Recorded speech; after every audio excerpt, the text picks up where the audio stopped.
Bomb ఇష్టం వచ్చినప్పుడు ఎదురేదామని పట్టించుకోండి. Iran closest ally of China. అప్పుడు ఏమన్నారు, మేము ఆయిల్ ఫీల్డ్స్ ఇక్కడ అక్కడ బాంబు చేస్తాం ఇరాన్ అన్నారు మన యుద్ధంలో. అంటే మీరు చేయటానికి వీల్లేదు, మీ దగ్గర నుంచి మేమే sole customer, international market upset చేయొద్దని చైనా చెప్పింది. ఒక బాంబు పంపలేదు, డ్రోన్ పంపలేదు, వేయలేదు. సో చైనా ఏంటంటే నెపాల్ వదిలేసింది. నిన్నటి నుంచి మన గిరిధర్ గా చెప్పొచ్చు, నేను ఫాలో అవ్వలేదు, ఒక స్టేట్మెంట్ ఇవ్వలేదు, ఏమే అబ్జర్వ్ చేసామన్నారు అంతే. వదిలేశారు, బంగ్లాదేశ్ వదిలేశారు. ఇప్పుడు వాళ్ళకి మాల్దీవ్స్ ఏమైంది, వాళ్ళు ఏదో ఎగిరిపోదాం అనుకున్నారు. చైనీస్ వాళ్ళు ఏదో పిల్లకొడుకులా చూస్తారంటే ఏమైందో మీకు తెలుసు, శ్రీలంక ఏమైందో మీకు తెలుసు. చైనాకి అర్థమైంది ఏంటంటే ఈ బెగ్గర్ ఫ్రెండ్స్ తో అయితే వాళ్ళకి కావాల్సింది డబ్బు కావాలంటే. మళ్ళీ ఎప్పుడైనా మారిపోతా, మళ్ళీ అమెరికాతో కూడా వాళ్ళకి స్నేహం కావాలి. పాకిస్తాన్ అది డీప్ గా చెప్పాలి.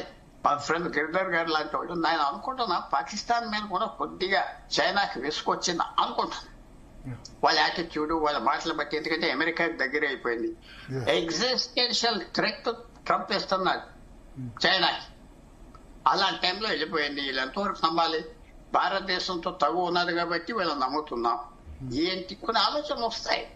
సో తప్పకుండా నేను అనుకుంటున్నా. మళ్ళీ మీరు అడిగిన ప్రశ్న, నెపాల్ 2008 నుంచి మనతో భూమి తగు పెట్టుకున్నాడు. ఎవరు వాళ్ళు? ఇతను ఇప్పుడు తీసేసిన శర్మ ఓలీ, కేపీ శర్మ భూ తగు పెట్టుకున్నాడు. ఉత్తరాఖండ్ నుంచి రూట్, వేల సంవత్సరాల నుంచి ఉన్న రూట్, వందల సంవత్సరాల నుంచి ఉన్న రూట్, వీజా లేని రూట్, దాన్ని తగు పెట్టుకున్నాడు. చైనీస్ రైల్వే పర్మిషన్ ఇచ్చాడు, కాఠ్మండూకి రైల్వే అంతా. ఇది హైవేస్ అంతా భారతదేశంతో, మన ల్యాండ్ లాక్ దేశం, భారతదేశంతో సంబంధం లేకుండా 3000 మైళ్ళు తీసుకెళ్లి ముందు ఎక్స్పోర్ట్ చేస్తాడా?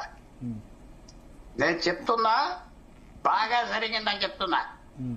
బాగా జరిగింది, తగిన శాస్త్రం జరిగింది వాళ్ళకే.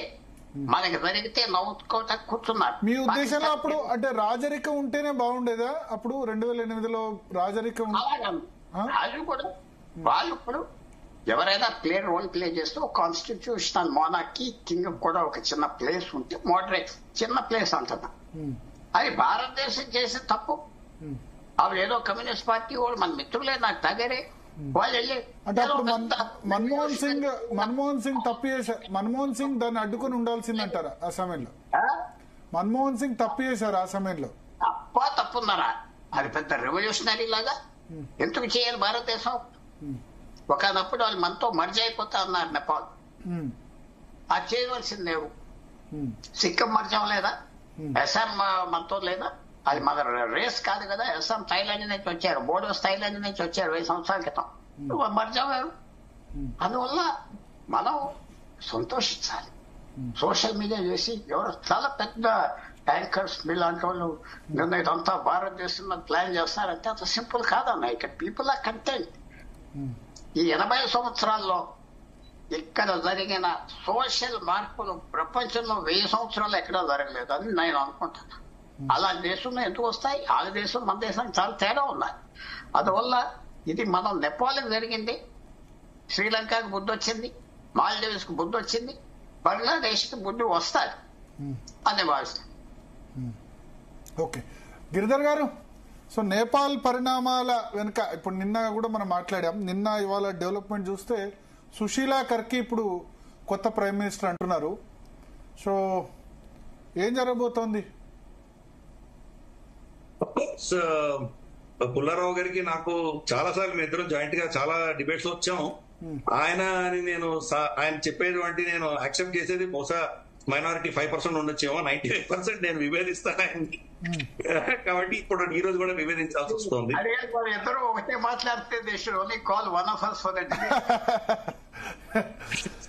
అది సో ఈ రోజు నిన్న మీరు కూడా అన్నారు రాజరికం రద్దు జరగకుంటేనే బాగుండేదని మీరు కూడా అన్నారు. ఆ విషయంలో అగ్రి అయ్యారు. అనలేదు, మళ్ళీ మీరు ప్లే చేసి చూడండి. మీరు అడిగారు అది. నేను ఏం చెప్పానంటే రాజరికం వచ్చినా అతని కొడుకు పారస్ అని ఉన్నాడు, అతను ఆల్రెడీ వెళ్ళి చేసిన తర్వాత అతను కూడా నమ్మలేదు. తర్వాత ఏ రాజు వస్తాడో ఎటువంటి పరిస్థితులు ఉంటాయో మనకు తెలియదు. నేను చెప్పింది ఏంటంటే వాళ్ళ సంస్కృతి ఆధారంగా ఉండవలసినటువంటి చట్టం వస్తేనే వాళ్ళు బతుకుతారు. రాచరికం ఉంటుందా ఇంకేది ఉంటుందో మనకు తెలియదు. ఈ డెమోక్రసీ ఏదైతే ఉందో ఒక ఓటు ఎక్కువ వచ్చిన వాడు గెలుస్తున్నాడు అంటున్నారు, ఒక ఓటు తక్కువ వచ్చిన వాడు ఓడిపోతున్నాడు అంటున్నారు. ఈ యొక్క మోడల్ ఏదైతే ఉందో అది బైకామరల్ మోడల్, తర్వాత మనకు బ్రిటిష్ మోడల్ ఏదైతే ఉందో అది ఈ సాంస్కృతికమైన దేశాల్లో పని చేయదు. ఇక్కడ వేరే ప్రత్యామ్నాయాలు తీసుకొని రా, రాచరికం పెడతారా మీరు ఇంకేదైనా పెడతారా ప్రత్యామ్నాయం ఏదైనా కానీ కూడా వాళ్ళ సమాజం ఎలా జీవిస్తుందో దాని ఆధారంగా మీరు గవర్నెన్స్ మోడల్ తీసుకురావాలి. అది లేనంత వరకు ఇదే ఇబ్బంది మనకు.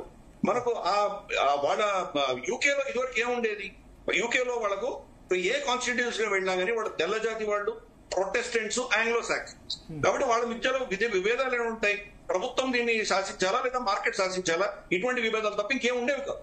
ఇక్కడ మన సాంస్కృతికమైన కల్చరల్ దేశాలు ఇవన్నీ, కాబట్టి అటువంటి విభేదాలు పనికిరావు మన దగ్గర. దాంతో సమాజం చీలిపోతుంది.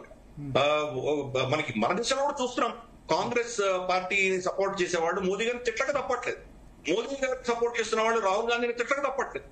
దేశంలో సమాజాన్ని చీలిస్తే కానీ మనకు ఓట్లు రానటువంటి పరిస్థితి ఆ మోడల్లో ఉంది. ఆ మోడల్ ఉన్నంత వరకు వాడు బాగుపడలేదు. ఆ మోడల్ ని వాడుకొని చైనా ఇతరత్ర శక్తులు దాంట్లో జోక్యం చేసుకుంటాయి, దాన్ని దూరుతాయి. కాబట్టి ఆ మోడల్ మారాల్సిందే. మోడల్ ఉన్నంత వరకు ఆ దేశానికి భవిష్యత్తు లేదు. రాచరికం వస్తుందా అంటే ఒక వ్యక్తి బాగుండొచ్చు, తర్వాత వ్యక్తి దరిద్రుడై ఉండొచ్చు, మనకు తెలియదు. కాబట్టి మోడల్స్ అనేది వేరే దాన్ని ఆలోచించాలి. అంత సులభంగా మన టీవీ డిబేట్ లో 5 నిమిషాలు చెప్పేటువంటి మోడల్స్ కాదు. రెండవది, నేను ఇందాక పుల్లారావు గారిని ఎక్కడ వివేదిస్తున్నానంటే భారతదేశం చాలా స్పష్టంగా మన స్టాండ్ ఉన్నది. మనము ఇంకో థర్డ్ పార్టీ జోక్యం మనం యాక్సెప్ట్ చేయము అని చెప్తున్నాం. కాబట్టి డొనాల్డ్ ట్రంప్ దీంట్లో జోక్యం చేసుకోలేదు. ఎక్కడా కూడా డొనాల్డ్ ట్రంప్ దీంట్లో జోక్యం చేసుకోలేదు మనం చెప్పలేదు, ఆయన పేరు చెప్పలేదు. మనం ఒకటే చెప్పాం. ఏం చెప్పాం మనం? పాకిస్తాన్ మనతో డైరెక్ట్ గా మాట్లాడింది, వాళ్ళు మాట్లాడిన తర్వాత దాని వాళ్ళ రిక్వెస్ట్ ని మేము యాక్సెప్ట్ చేశాము, ఇంతనే చెప్పారు. దాని వెనకాల ఏం జరిగింది మనకు చెప్పలేదు.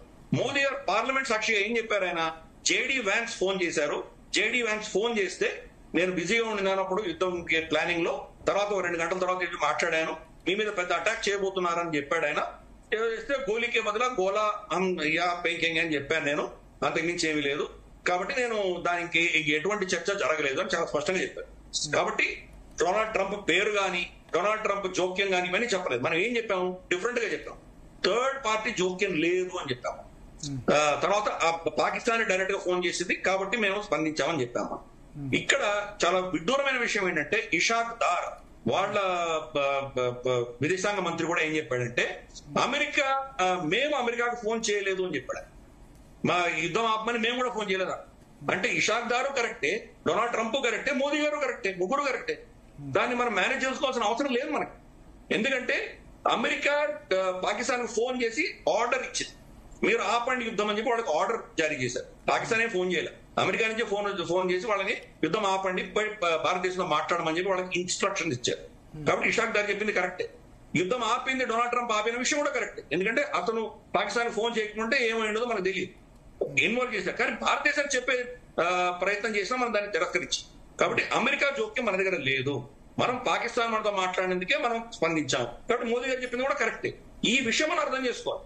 కానీ దీంట్లో దౌత్యపరంగా మనం పొర్రపాటును కూడా ఇంకొక 3వ వ్యక్తి వచ్చి దీంట్లో ఇన్వాల్వ్ అయ్యాడని మనం చెప్పము. ఈవెన్ కార్గిల్ యుద్ధంలో కూడా బిల్ క్లింటన్ ఇన్వాల్వ్ అయ్యి నవాజ్ షరీఫ్ చెప్తే నవాజ్ షరీఫ్ వెళ్లి ముషరఫ్ అని అడిగి అతను విత్డ్రా అయ్యాడు. కానీ మనం ఎప్పుడు కూడా బిల్ క్లింటన్ మనల్ని యుద్ధం ఆపడం మనం ఒప్పుకోలేదే. కాబట్టి మన స్టాండ్ చాలా క్లియర్. ప్రభుత్వాలు ఎన్ని వచ్చినా కానీ కూడా 3వ పార్టీ దీంట్లో ఇన్వాల్వ్మెంట్ అని మనం యాక్సెప్ట్ చేయాలి. నేపాల్ విషయంలో ఏం జరుగుతుంది? జరుగుతున్న పరిణామాలు భారత్ కు అనుకూలమా వ్యతిరేకమా ఎట్లా? అందుకే నేపాల్ విషయంలో చెప్తున్నాను. ఒక కామన్ థ్రెడ్ మనం చూడొచ్చు. మనకు జార్జియాలో కానీ, లేదా మనకు యుక్రెయిన్ లో కానీ, లేదా మనకు శ్రీలంకలో కానీ, లేదా మనకు బంగ్లాదేశ్ లో కానీ, లేదా ఈరోజు నేపాల్ లో కానీ, అన్ని దేశాల్లో కామన్ ఫ్యాక్టర్స్ కొన్ని ఉన్నాయి. అక్కడ లోకల్ ప్రజలకు ఉన్నటువంటి ఇబ్బంది ఏదో ఒకటి ఉంటుంది. ఆ ఇబ్బందితోటి వాళ్ళు ఏదో చిన్న అజిటేషన్స్ చేస్తారు. తర్వాత వాళ్ళకి అతీతంగా కొన్ని శక్తులు టేక్ ఓవర్ చేస్తున్నారు. టేక్ ఓవర్ చేసినటువంటి శక్తులు ఎలా ప్రవర్తిస్తున్నారు అన్ని దేశాల్లో చూస్తున్నాం. బంగ్లాదేశ్ లో వచ్చేసి వాళ్లకు రిజర్వేషన్స్ కొంచెం తగ్గించమని చెప్పి వాళ్ళు పిల్లలు డిమాండ్ చేశారు. ఆ పిల్లలు ఎక్కడున్నారు? ఉద్యమం చేసిన పిల్లలు ఎక్కడున్నారు? ఈరోజు ఏ శక్తులు టేక్ ఓవర్ చేసినాయి? కాబట్టి ఆ విషయం. అలాగే నేపాల్లో పిల్లలు అడిగింది ఏంటి? ఈ 26 యాప్స్ ని రిస్టోర్ చేయమని అడిగారు. అంతే వాళ్ళు అడిగింది. రాత్రికి ప్రభుత్వం దాన్ని రిస్టోర్ కూడా చేసేసి మరుసటి రోజు అజిటేషన్ చేయవలసిన ఆవశ్యకత ఎక్కడ వచ్చింది? మరుసటి రోజు పిల్లలు కాదు, పిల్లల్ని ముందర పెట్టుకుని ప్లకార్డులు పెట్టుకుని ఏవో శక్తులు వెనక నుంచి వచ్చినాయి. ఇవి కామన్. మీరు ఎక్కడ చూసినా మీరు యుక్రెయిన్ నుంచి తీసుకొని మీరు నేపాల్ దాకా అన్ని కామన్. అలాగే అక్కడ దేశాధినేతలు ఆర్మీ సపోర్ట్ తోటి హెలికాప్టర్ లో ఆ దేశం వదిలేసి వెళ్ళిపోతారు. ఈ ఉద్యమానికి ఎవరు లీడర్షిప్ ఉండదు. ఈ వెనకాల చేస్తున్న వాళ్ళకి మీకు ఎక్కడ కూడా ఎవరు ఏ వ్యక్తితో చర్చించాలి. నిన్న కేపీ శర్మ ఓలీ పిల్లలతో మాట్లాడడానికి సిద్ధంగా ఉన్నాను అన్నాడు. మాట్లాడడానికి ఎవరున్నారు అక్కడ? ఎవరు లేరు, వ్యక్తులు లేరు. కాబట్టి ఇది కామన్ స్టాండర్డ్ ఎక్కడ పైన. తర్వాత వచ్చేటువంటి దేశాన్ని నడిపించేటువంటి వ్యక్తులు ఎవరైతే ఉంటారో వాళ్ళందరూ కూడాను అమెరికన్ తొత్తులుగానే ఉంటారు. యుక్రెయిన్ లో అదే చేశారు. ప్రజలచే ఎన్నుకోబడ్డటువంటి వ్యక్తిని తీసేసి వీళ్ళ వ్యక్తిని తీసుకొచ్చి పెట్టారు. అప్పటి నుంచి ఇప్పటిదాకా అక్కడ డెమోక్రసీనే లేదు. జెలెన్స్కీ ఎవరు? ఒక కమేడియన్ తీసుకొచ్చి అక్కడ పెట్టారు. మనకు మహమ్మద్ యూనిస్ ఎవరు? Muhammad Yunus chief adviser to government of Bangladesh. ఆయన ప్రధానమంత్రి కాదు, ప్రభుత్వానికి, బంగ్లాదేశ్ ప్రభుత్వానికి అడ్వైజర్, చీఫ్ అడ్వైజర్. ప్రభుత్వం ఎక్కడుంది? ప్రధాని లేడు, మంత్రులు లేరు, ఎవరికి అడ్వైజ్ ఇస్తున్నాడు ఈయన? సో మనం అర్థం చేసుకోవాలి.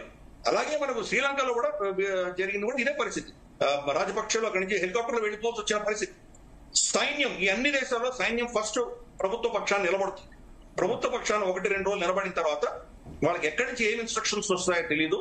ఇమ్మీడియట్ గా వాళ్ళు ప్రభుత్వానికి వ్యతిరేకంగా వాళ్ళు ప్రవర్తించడం మనం అన్ని దగ్గర చూసాం.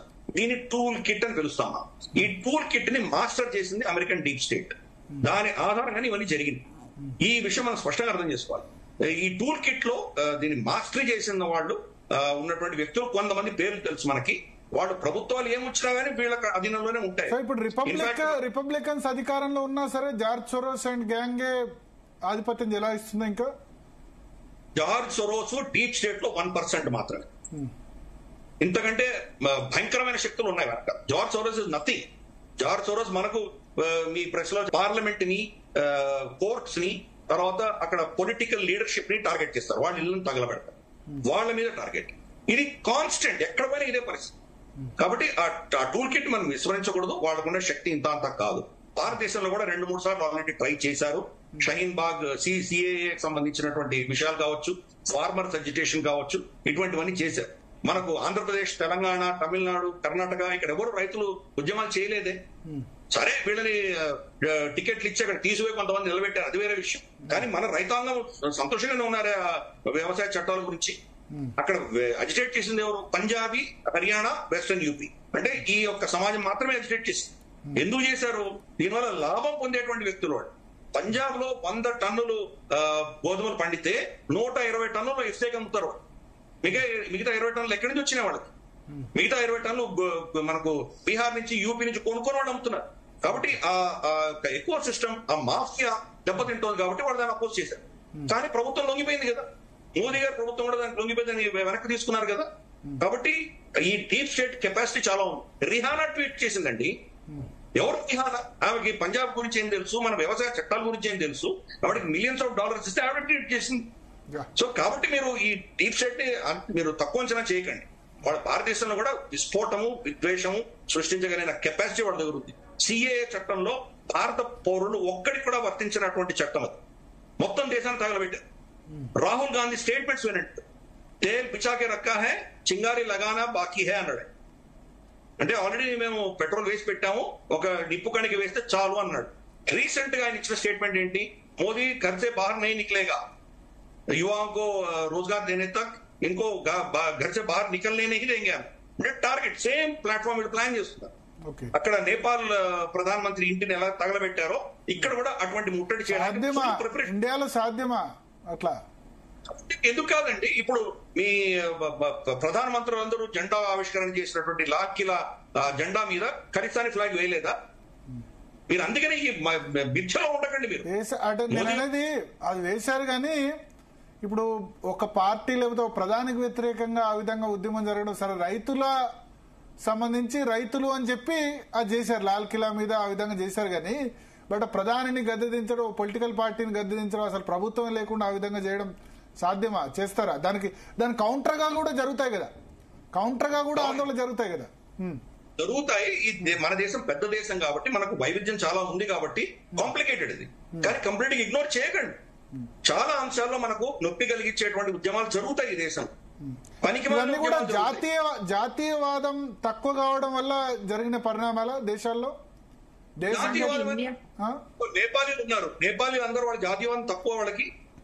ఇన్ఫాక్ట్ వాళ్ళందరూ కూడా ఇప్పుడు హిందువులే, నష్టం వాళ్ళందరూ జరిగింది నేపాల్ కదా, నేపాల్లో ఎవరు ఇన్వెస్ట్మెంట్ పెడతారు, నేపాల్లో ఎవరు పెట్టుబడులు పెడతారు, నేపాల్లో ఎవరు వస్తారు, ఏం జరిగింది? అల్టిమేట్ గా ఆ అది- కంట్రీ కదా సఫర్ అయ్యేది. పుల్లారావు గారు ఆర్గ్యుమెంట్ ఇచ్చారు, దానికి కూడా నేను కౌంటర్ ఇస్తాను. యాక్చువల్ గా మీరు ఆ దేశం ఇప్పుడు ఆఫ్ఘనిస్తాన్ లో వీళ్ళు వెళ్ళింది అంతకాలం వాళ్ళు యుద్ధం చేసి వచ్చారు. వాళ్ళు అక్కడ ఏమైనా ఉందా, ఆఫ్ఘనిస్తాన్ ఏమైనా వస్తుందా? వాళ్ళకి $200 బిలియన్ ఖర్చు పెట్టారు. ఓకే ఈ రోజు వాళ్ళు చూపించుకోవడానికి ఒక బిల్డింగ్ కూడా లేదు. ఓకే కాబట్టి డీప్ స్టేట్ మీరు అర్థం చేసుకోవాలి. ఆ అమెరికన్ థాట్ ప్రాసెస్ ఎలా ఉంటుందంటే, Okay. ఇది చైనా అమెరికా మధ్యలో జరుగుతున్నటువంటి యుద్ధం ఇది. ఓకే కాబట్టి ఎక్కడెక్కడ చైనా ప్రభావం ఉందో అక్కడ వీళ్ళ ఆధిపత్యం కావాలి. అక్కడ సమాజాన్ని నాశనం చేసి వెళ్ళిపోతారు. ఈ రోజు ఆఫ్ఘనిస్తాన్ ధ్వంసం చేసి వెళ్ళిపోయారు, వాళ్ళకి పట్టట్లేదు. ఆల్మోస్ట్ కొన్ని millions of dollars worth of equipment అక్కడ వదిలేసి వెళ్ళిపోయారు. దానివల్ల ఈ ప్రాంతం అంతా అస్థిర వాతావరణం ఉంటే వాళ్ళు ఆయుధాలు అమ్ముకోవచ్చు. వాళ్ళు ఓకే ఇరాక్ ని మొత్తం చేసి వెళ్ళిపోయారు. ఇరాక్ లో ఏమైందో వాళ్ళు పట్టించుకోలేదు. నేపాల్ అదే చేయబోతున్నారు, బంగ్లాదేశ్ అదే చేయబోతున్నారు. దీనివల్ల భారతదేశం మనల్ని ఇబ్బంది పడేది ఒక విషయం అయితే, చైనాకి యాక్సెస్ డినై చేస్తున్నారు. మీరు జాగ్రఫీ చూడండి, మీరు మ్యాప్ పెట్టి చూడండి. చైనా చాలా ఇబ్బందుల్లో ఉంటుంది. వాళ్ళ జాగ్రఫీ చాలా భయంకరమైన జాగ్రఫీ. వాళ్ళకి సముద్రంకి యాక్సెస్ ఫ్రీగా లేదు. వాళ్ళ కింద ఉన్నటువంటి సౌత్ చైనా సీ చూస్తే అన్ని వాళ్ళకి వ్యతిరేకంగా ఉన్న శక్తులే వాళ్ళకి అడ్డుపడుతున్నాయి. మీకు కొరియా కావచ్చు, సౌత్ కొరియా కావచ్చు, మీకు జపాన్ కావచ్చు, ఫిలిప్పైన్స్ కావచ్చు, టైవాన్ కావచ్చు. ఫస్ట్ చైన్ ఆఫ్ ఐలాండ్స్ అంటారు. దాన్ని దాటి చైనా పెద్ద సముద్రంలోకి వెళ్ళేటువంటి పరిస్థితి లేదు. అన్ని అమెరికా స్థావరాలు ఉన్నాయి. సెకండ్ చైన్ ఆఫ్ ఐలాండ్స్ మీకు వనువాటు, కిరిబాటి, మార్షల్ ఐలాండ్స్, మీకు సోలమన్ ఐలాండ్స్, ఫిజీ, గువామ్, ఇవన్నీ కూడా సెకండ్ చైన్ ఆఫ్ ఐలాండ్స్ ఉన్నాయి. ఈ రెండు కూడా చైనాను అడ్డుపడుతుంది. కాబట్టి చైనాకి ఏంటంటే Arabian sea, Indian ocean access కావాలి వాళ్ళకి. ఓకే ఆ యాక్సెస్ కోసమే మనకి సిలిగురి కారిడార్ మీద కన్నేశారు. సిలిగురి కారిడార్ కట్ చేయగలిగితే అక్కడి నుంచి బంగ్లాదేశ్ ద్వారా వాళ్ళు డైరెక్ట్ గా బే ఆఫ్ బెంగాల్ యాక్సెస్ చేయొచ్చు. CPEC, China Pakistan economic corridor, Pakistan ఎందుకు పెట్టుకున్నారు వాళ్ళు? అరేబియన్ సీకి యాక్సెస్ కోసం. ఈ రెండిటి కోసం వాళ్ళు ప్రయత్నం చేస్తున్నారు. అమెరికా ఈ రెండు డినై చేయాలని ప్రయత్నం చేస్తున్నారు. ఓకే అందుకనే గ్వాదర్ లో అంత ఇన్వెస్ట్మెంట్స్ పెట్టినా మళ్ళీ బలూచిస్తాన్ లో ఏదో ఖనిజాలు మేము వచ్చి ఇన్వెస్ట్ చేస్తామని అమెరికా ఎందుకు ప్రయత్నం చేస్తుంది అక్కడ? Yes. అలాగే బంగ్లాదేశ్ ని రిజిమ్ చేంజ్ ఎందుకు చేశారు? షేక్ హసీనా క్రమేపీ చైనా హస్తగతం అవుతుంది. అందుకని వీళ్ళు టార్గెట్ చేశారు.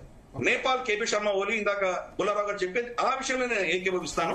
అతను పోవడమే మనకు మంచిది. అతను మన భారతదేశానికి వ్యతిరేకంగా ఉన్నటువంటి వ్యక్తి. చైనాతో పుల్లారావు గారు చెప్పాలనుకుంటున్నాను. అతను చేసినటువంటి చర్యల వల్ల మనం చాలా నష్టపోయాము. కానీ ఒకటే భరత్ గారు, Yes. భారతదేశంలో ఇలాంటిది జరగకూడదంటే వాళ్ళు ప్రజల సమస్యలు అటెండ్ అవ్వాలి, తప్పదు. క్లెప్టోక్రసీ, దొబ్బేయటం డబ్బు ఆగాలి, నెపోటిజం ఆప్ చేయాలి. ప్రజల దగ్గర వీళ్ళు లూటర్స్ అని వచ్చేస్తే ఎప్పటి అని వస్తుంది, ఆటోమేటిక్ గా వస్తుంది. ఇది ఎవరు ఆప్ చేయలేరు, ఎవరు ఆప్ చేయలేరు. ఆ పరిస్థితి భారతదేశంలో వస్తుందా రాదా అది చూడాలి. ఈవేళ రావద్దని కోరుకుందా, ఎందుకు వస్తుందా రాదా అంటే మన ఎకానమీ అద్భుతంగా ఉంది అంటే 80 కోట్లు మనం చాలా సోషల్ వెల్ఫేర్ మెజర్స్ చేస్తున్నాం కదా, అదంతా దేనికి చేస్తున్నాం? వాళ్ళు లాయల్టీ సంపాదన డిపెండ్. ఇదే ఆఫ్ఘనిస్తాన్, బంగ్లాదేశ్ లాంటి చిన్న దేశం కాదు కదా, ఇంత పెద్ద దేశంలో ఆ విధమైన పరిస్థితి వస్తే మన ఇన్వెస్టర్స్ ఈ ఫ్రెండ్లీ ఎన్విరాన్మెంట్ కాబట్టి ఇప్పుడు అక్కడ పెద్ద పెద్ద హోటల్స్, కార్పొరేట్ సంస్థలు అన్ని తగలబెట్టేశారు. వాళ్ళు మళ్ళీ వస్తారా నేపాల్ కి? అలెక్కే గారే చెప్పాలనుకుంటున్నా. అందువల్ల భరత్జీ నేను చెప్తానండి, నాకు వేరే పని ఉంది. భరత్జీ తర్వాత పుల్లారావు గారు, అందరికి నమస్కారాలండి. సో మళ్ళీ పుల్లారావు గారు తర్వాత మాట్లాడండి. ప్రాబ్లం ఏంటంటే ఇది ఇక్కడ అవుతాదా అవదా అనేది ప్రశ్న కాదు. ఏ ప్రభుత్వం అయినా కేర్ఫుల్ గా ఉండాలి, పరిపాలన ఇవ్వాలి, కేర్ఫుల్ గా ఉండాలి. ఆ శక్తులు కూడా ఉన్నాయి భారతదేశంలో. ఏమంటారు, పాకిస్తాన్ అనుకూల శక్తులు ఉన్నాయి, చైనా అనుకూల శక్తులు ఉన్నాయి, డీప్ స్టేట్ అనుకూల శక్తులు ఉన్నాయి. అవి పని చేయకపోవచ్చు. ఒకటే ప్రశ్న అడుగుతున్నా, ఆంధ్రప్రదేశ్, తెలంగాణ, మెడ్రాస్, కర్ణాటక అంతా ఫ్రీయే కదా, మరి గవర్నమెంట్స్ ఎందుకు ఓడిపోతున్నాయి చెప్పండి సరదాగా? అంతా ఫ్రీయే కదా. డిఎంకే గవర్నమెంట్ కి 15 allies లేకపోతే గెలవరు కదా, అంతా ఫ్రీయే కదా. మీరు ఆలోచించండి. నేను మెయిన్ థింగ్, చిన్న దేశంలో జరిగేది ఇక్కడ జరగదు, 100% ఒప్పుకుంటా. ఎందుకంటే మన దేశంలో ఈ ఏమంటారు ఇన్స్టిట్యూషన్స్ ఉన్నాయి, బాగానే ఉన్నాయి, బాగా రన్ అవుతున్నాయి. కొంతవరకు ఫ్రీడమ్ ఉన్నది, కొంతవరకు బాగానే చేస్తున్నారు అని అందరూ తృప్తి ఉన్నది, నాయకత్వం బాగున్నది. ఈవేళ కాదు, 78 సంవత్సరాల నాయకత్వం బాగున్నది. ప్రతి ఒక్క ప్రైమ్ మినిస్టర్ కాంట్రిబ్యూట్ చేశారు దేశాన్ని. అన్ని ఉండగా అవ్వకపోవచ్చు, కానీ యు టు బి కేర్ఫుల్. తప్పకుండా కేర్ఫుల్ గా ఉండాలి. ఇది ఎప్పుడేమవుతుందో చెప్పలేదు. ఎస్ అలెక్కి గారు. నేను అదే చెప్తున్నానండి. ఇండియా ఒక చాలా డైవర్స్ కంట్రీ. మనము రిలీజియన్, క్యాస్ట్, లాంగ్వేజ్, ఎథ్నిసిటీ ఇలాంటి ఎన్నో ఫ్యాక్టర్స్ మీద డివైడ్ అయి ఉన్నాం. నార్త్ నుంచి సౌత్ వరకు, నార్త్ ఈస్ట్ ఏది చూసుకున్నా ఇంతమంది కలిసి ఒకటే కామన్ ఇష్యూ మీద వచ్చి ఇలాంటి రివోల్ట్ రావటం అనేది చాలా అంటే చాలా తక్కువ ఛాన్సెస్ ఉంటాయి. మనకి ఏదండి అంత పెద్ద మూవ్మెంట్ ఇప్పుడు ఈ 70 years హిస్టరీలో తీసుకుంటే మన ఫ్రీడమ్ స్ట్రగుల్ తర్వాత కంట్రీ మొత్తం కలిపి చేసిన ఆ రివోల్ట్ అన్నది ఏది ఉంది చెప్పండి. మనకి గట్టిగా చెప్పాలంటే Anna Hazare anti corruption movement అంటే చూపించచ్చు. ఎమర్జెన్సీ సమయం కూడా కొంచెం ఎమర్జెన్సీ రివోల్టే తర్వాత ఫామ్ లాస్ అవుతుందేమో అనుకున్నాం. కానీ ఇందాక గిరిధర్ గారు మెన్షన్ చేసినట్టు ఓన్లీ హర్యానా, యూపీ, పంజాబ్ కి ఒక సెక్షన్ ఆఫ్ రైతులు మాత్రమే దానికి ప్రొటెస్ట్ చేశారు. కానీ గవర్నమెంట్ వెంటనే ఎప్పుడైతే సిచ్యువేషన్ సీరియస్నెస్ ని అర్థం చేసుకుందో వెంటనే వెనక్కి తగ్గి ప్రజలకి లార్జర్ సెక్షన్ ఆఫ్ పీపుల్ కి ఏది కావాలో అది చేసేసింది. సో మన ఇండియన్ డెమోక్రసీలో ఉన్న ఒక అడ్వాంటేజ్ అది. ఇంకొకటి ఏంటంటే నాకు అనిపిస్తుంది ఏంటంటే మన జనాభా అంతా ఈ రివోల్ట్ ఏది అనేది ఉందో ఇట్లా అగ్రెసివ్ గా గవర్నమెంట్ ని కూల్ చేసే విధంగా కాకుండా ఎలక్షన్స్ రూపంలో వాళ్ళ స్ట్రెస్ అంతా రిలీజ్ చేసేసుకుంటారు. ఎంత పెద్ద గవర్నమెంట్ అయినా అవ్వండి పడిపోతుంది, నెక్స్ట్ ఎలక్షన్స్ లో గెలవరు. సో ఎలక్షన్స్ లో వాళ్ళ ఓటింగ్ లో వాళ్ళ గవర్నమెంట్ వ్యతిరేకత అన్నది చూపించేసుకుంటున్నారు తప్పిస్తే ఇలా దేశం మొత్తము కలిసి వచ్చే ఆ ఒక్క రివోల్ట్ అనేది రావడానికి మన దగ్గర చాలా తక్కువ ఛాన్సెస్ ఉంటాయి. ఇప్పుడు ఈ చిన్న కంట్రీస్ లో ఎందుకు వస్తున్నాయి